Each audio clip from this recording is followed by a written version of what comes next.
I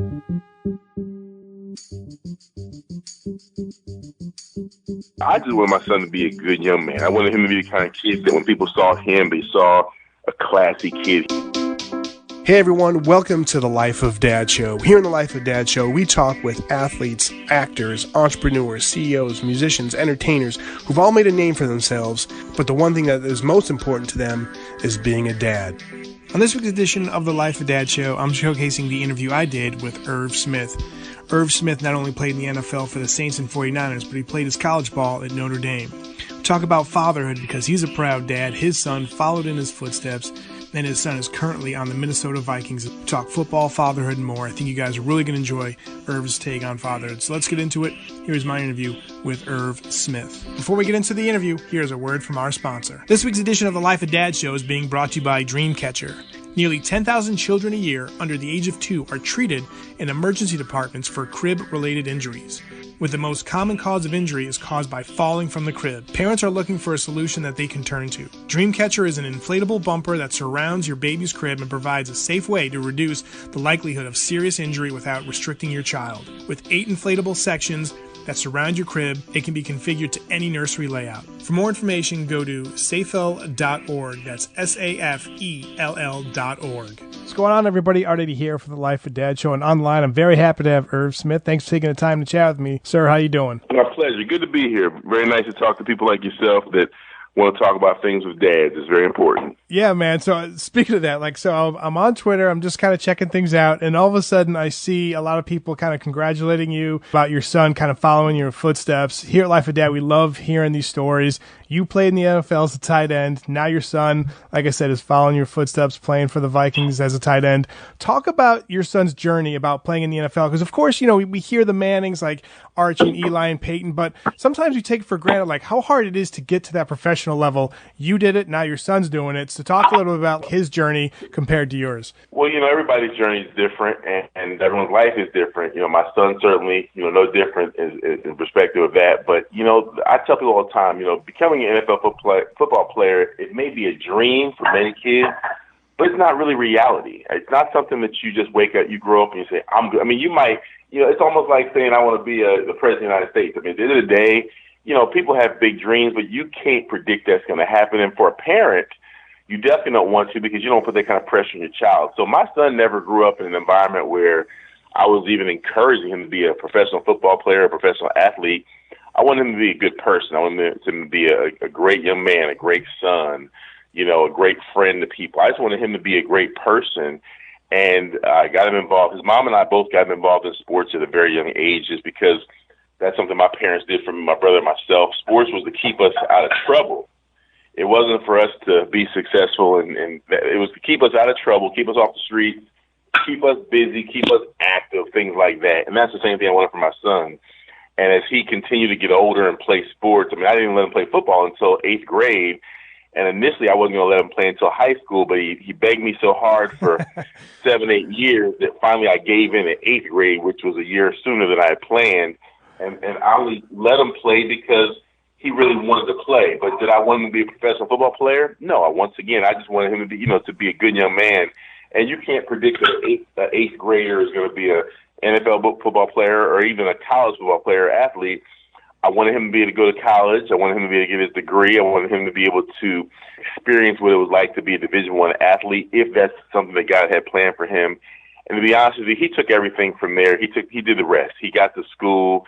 He earned the right to go to the University of Alabama, played well. And, you know, all the things that he did was because of the desire that he had. All I did was encourage him. All his mom and I did from day one was just encourage him to have fun. He did the rest.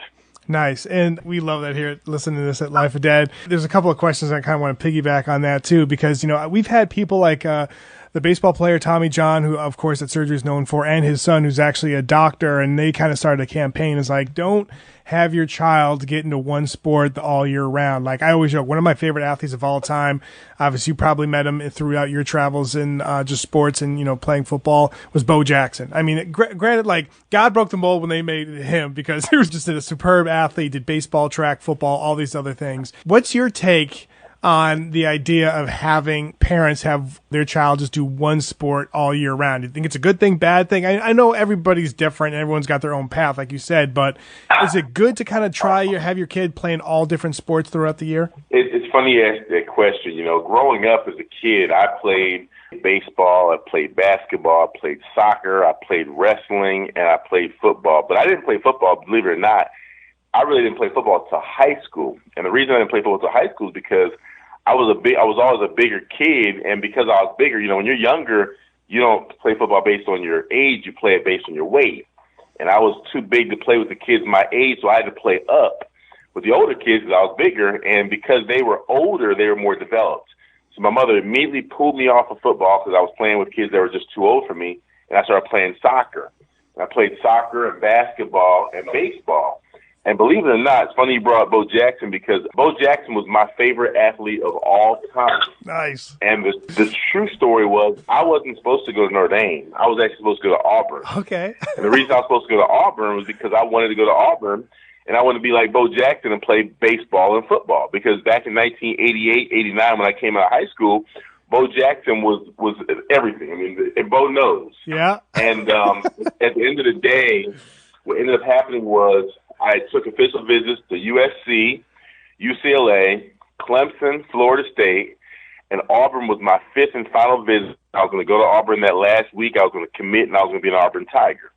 And if you notice, I never said Notre Dame because Notre Dame wasn't in the picture. Yeah. Well, what happened was the Monday before that Friday, before my Auburn visit, I get a call from the University of Auburn saying, hey, Irv, unfortunately, over the weekend, we just signed 2 tight ends from the state of Alabama, and we don't have a scholarship for you any longer. Oh. And I was heartbroken because all I wanted to do was go to Auburn. I wanted to be like Bo Jackson. I wanted to play pro football and pro baseball. And because I love baseball. Baseball was my first love over football. And at the end of the day, I committed to go to Clemson. And then Notre Dame got word that I was still available. They stayed on top of me. They wouldn't let me not take that fifth and final visit. So they convinced me to take that fifth trip to Notre Dame just for the free visit. And I went to Notre Dame, and, of course, the rest is history. I went there, fell in love with the university, and I decommitted from Clemson, went to Notre Dame, and the rest is history.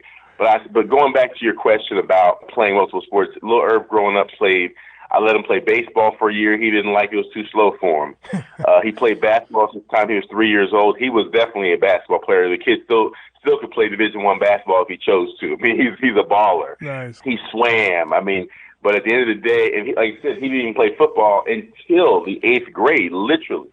And when he started playing football, he was definitely a great basketball player. But when he started playing football, it was like he walked differently. He talked differently.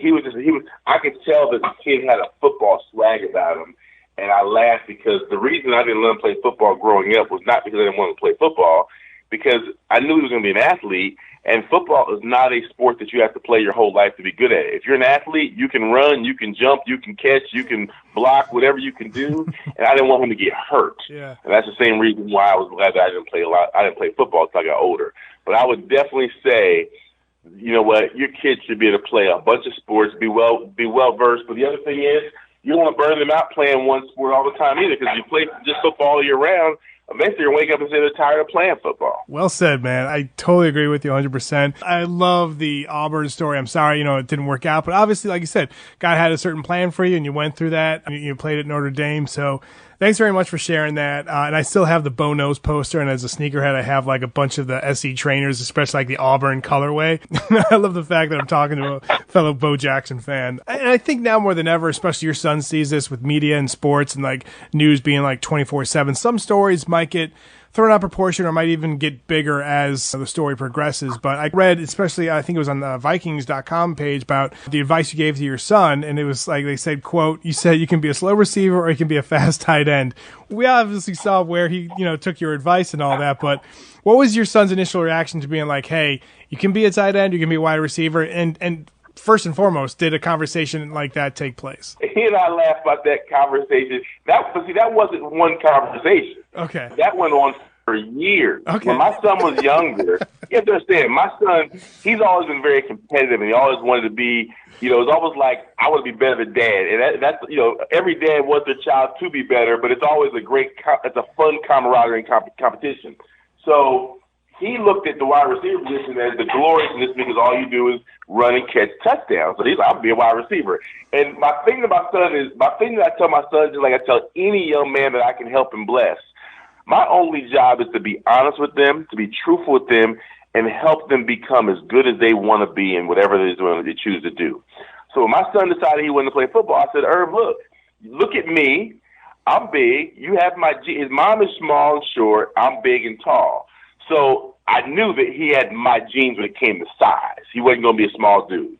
So when he wanted to be a wide receiver, I kept saying to him, I'm like, Irv, you're going to be too big. Like, not that I don't want you to be. I'd love for you to be, 6'4", 205, but you're not. You're going to be more like 6'4", 240, 245 like your dad. And in his mind, well, I can still be a wide receiver. So I just would always tell him, I said, Irv, look, I knew you're not going to be a 4'3", 4'4" guy because I was a 4'5" guy and I was very fast. But 4'5" as a wide receiver is not very fast. 4'5" is decent speed. So I told him from day one, I said, Irv, look, man, you can be a slow wide receiver, but you can be a fast tight end. And he heard me say that for many years.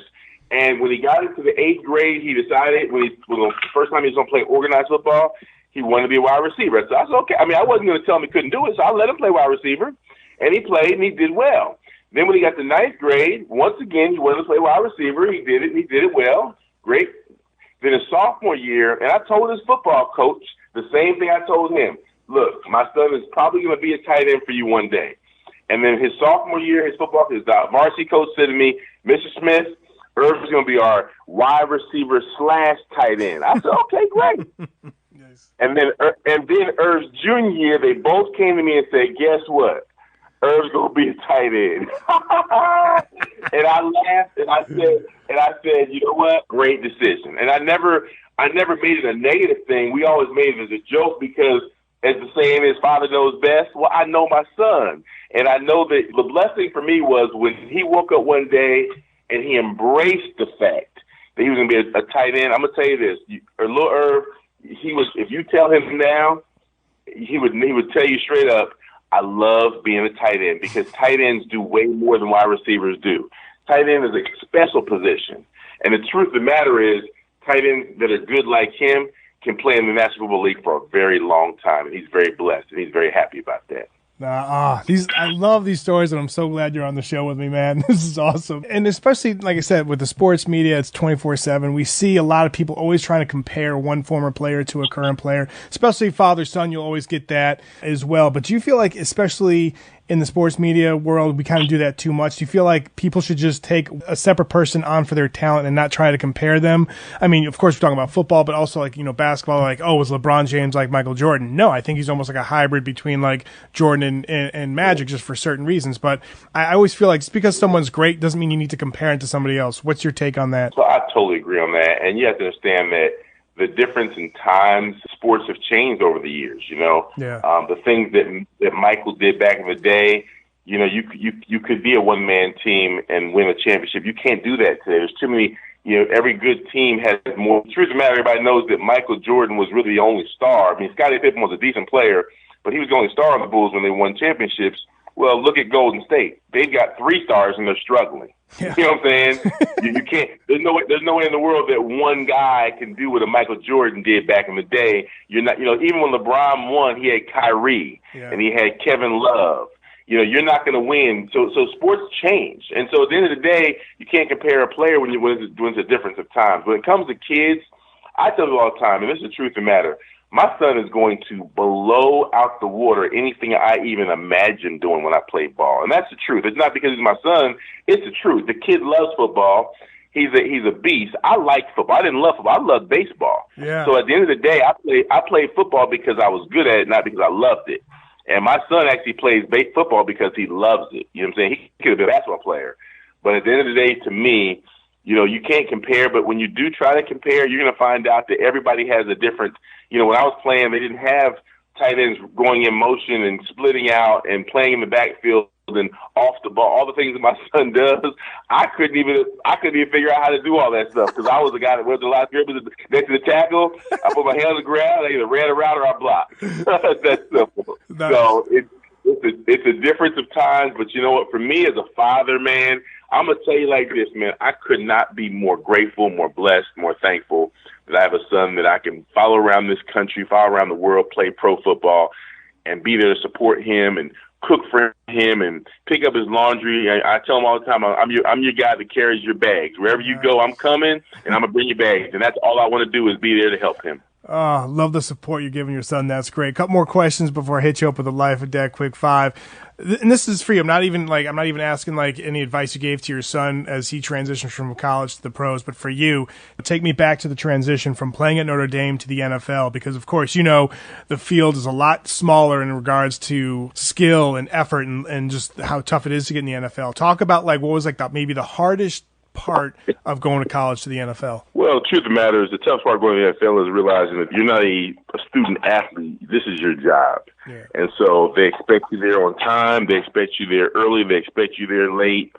And you're playing with grown men that are 30 years old that have kids, and you're 20, 21 years old, and you don't even know how to write a check. So it's just life's different, and you have to understand that they don't care that you need to, if you go from really then living in a dorm room to literally having to figure out where you're going to live, sleep, cook your food, and how to become a grown person, and also, go out there and perform on the football field. So it's just, the transition really just comes down to going from that camaraderie of a college environment to literally you're playing National Football League. And that's why, I've made a commitment to my son that I'm going to be there for him. I'm going out there again in a couple of weeks to help him get settled into his place to move into, and just help him in that transition, because it's not easy. Yeah. Because all that stuff is off the field, but guess what? You're there for one thing, to be on the field, and that's the most important thing. So I want to make sure that the things off the field he doesn't have to worry about, and his job is to handle the things on the field. Nice. Living that life of dad, Irv. I love it. Take me back to the time you found out you're going to be a dad for the first time. What was going through your mind, sir? Man, I tell you, that was amazing. It was my last year in New Orleans in 1997 season, and we found out right around my birthday in October of 97 that I was going to be a dad. And, it was one of those moments, man, where it's just so surreal because, it's the first time dad. He's my only child, so it happened to me once and one time only. But you know what, man, it was the greatest blessing in my life. When he was born, I'm going to tell you a quick story, man. This is, I'm going to tell you, it was one of the greatest moments of my life. I was in San Francisco playing with the Niners. It was preseason. It was training camp. And we, of course, we didn't know when his mom was going to have the baby. So we were just kind of on pins and needles. She was in New Orleans and I was in San Francisco in training camp. We had a preseason game against the San Diego Chargers, and we were literally flying into San Diego that afternoon, playing the game, flying back to San Francisco late that night. So before we fly into San Diego for the game, I get a call from his mom telling me she's going into labor. Now, I was obligated to stay in San Francisco, go to the game, play, because it was my first year there. They wanted me at the game. It was like preseason game number 1, and they wanted me to, play. So I'm like, man, just got there. So I said, hold on for me. I will be there. She goes into labor that morning. We flew to San Diego that afternoon. We played the game that night. Now, San Diego has a thing where you can't fly out of after 10 o'clock on commercial flights. We played the game that night. So she's been in labor now for about 12 hours. Yeah. Game's over. We fly back to San Francisco at 1 o'clock in the morning. Me and one of my old college teammates, got Anthony Peterson. His wife was actually being induced the next day to have a baby. So he and I shared a hotel room in San Francisco for about 4 hours, and we both went to the airport and we flew out. He flew to his wife. I think she was in Atlanta at the time. I flew from San Francisco to Denver, Colorado to New Orleans, where my son was being born. I got there at 2 o'clock in the afternoon. I got to the hospital at 3 o'clock that afternoon, and my son was born at 3:30. Oh, man. Yes, man, I love that story. You said earlier you were talking about how you want to be like Bo Jackson. Well, here's a couple of things, man. You kind of did have that tie to Bo Jackson. I had the fortune to interview him as well, and we were talking about stuff. He threw himself out of the game so he could be there for the birth of two of his children because his wife was in labor around that time too. He was playing and he knew that she was in labor, so he's like, all right, I'll play. I'll yell to the ump, get kicked out. So then he got to go and see the birth of his children. Oh, So that's a great story. So you kind of story. had the same thing. Play the sport, get out, and be there for the witness of childbirth, man. So love that. Through our conversation, a lot of people can tell some of the values you're looking to instill into your son. But what are some of the values you look to instill into him as he was growing up? I just want my son to be a good young man. I wanted him to be the kind of kid that when people saw him, they saw a classy kid. He didn't walk around with his pants sagging, and he didn't use profanity, and he didn't curse, and he didn't, he just carried himself in a way that people felt was a good young man. The greatest compliment to me is when someone sees my son and they say, he's great, he's a good kid. Oh, nice. That's all that matters to me. Yep. Well said, sir. Appreciate that, and I can tell the passion. What is one big piece of advice you'd offer to new dads? Always be there for your son. That's all I can tell you. Always be there for him. Nice. Now we got the Life of Dad Quick 5. Do you guys have a favorite family movie you like to watch together? It's funny. When Irv comes home, we watch. It's like whatever he's enjoying, I want to be a part of it. So a couple of years ago, he came home. There was a show called 13 Reasons Why. There you go. Yeah. And I'd never even heard of it. He came home for spring break, and he was like, "Dad, you heard of this show?" And I was like, "No, I ain't heard of it." And he was like, "Yeah, everybody's watching." And I think he had watched the first episode. I said, "Well, put it on. Let me see it." And he put it on. He put the first episode on. And we ended up watching that thing like it was our job. Like we watched it for like 3 days. We watched all 12 episodes because it was something that him and his friends were watching. But he was comfortable enough for me and him to watch it. And it was a series. I think it was 13. I think it was 13 shows, and we ended up watching all 13 of them inside of like 3 days, and we just loved it. And so, it's anything, whatever we can connect on, whether it be a movie or a TV show. We both, there was a show called The Bates Motel that we both fell in love with some years ago. We watched that one, and it's like when things like that come out, we just have a lot of fun. But the thing that Irv and I like is more than anything else together, there's two things we love to do together more than anything else. We love to travel together, and we love to eat together, because he and I, we both have huge appetites, and we both love great food. Like, we love sushi. Like, he and I, our favorite thing to eat together is sushi. And when I was in Minnesota a couple weeks ago, we went. He found a spot, and I was like, "Well, we're gonna go." And he goes to it like 3 days a week, and we went to it. We ate like crazy. It's almost like we have a passion for good food. We talk about it like it's a great movie, because we eat it as we're eating. We talk about every bite, every morsel. It's just such a fun experience to be able to have that with your child, Yeah, no doubt. Do you guys have a favorite song, or is there a band or an artist you couldn't wait to introduce your son to? Well, you have to understand, but these kids today, they're I love hip hop music, but I like people like Jay-Z and people like that. And of course, my son is, he's more into all those other guys who I don't even know their names. You know what I'm saying? I mean, yeah. Now the thing, I like the music because I listen to it, but I wouldn't even know who these. I mean, I'd be like, "Well, who's this?" I can hear the song 20 times. I'm not familiar with these guys. So he has. Of course, they have their artists they love today, and I have mine that I love, but we still love the same genre of music. It's just that the names of these people, it always gets away from me because there's so many. When I was coming up, you could kind of hear a rapper or hear a group, and you know who they are by their sound. Yep. And nowadays, it's so many different people, and there's no groups. They all collaborate.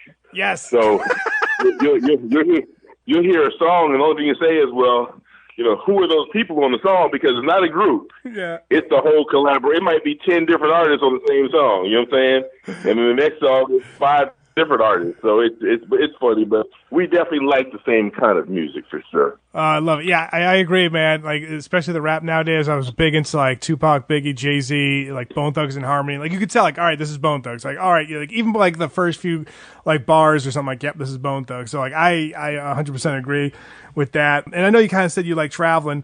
Describe the perfect family vacation. Where would it be with you guys? We like going places where there's beach, there's water.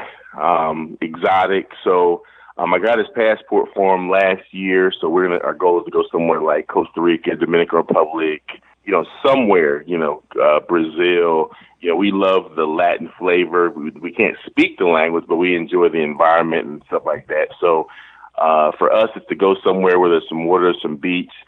We both love to gamble a little bit.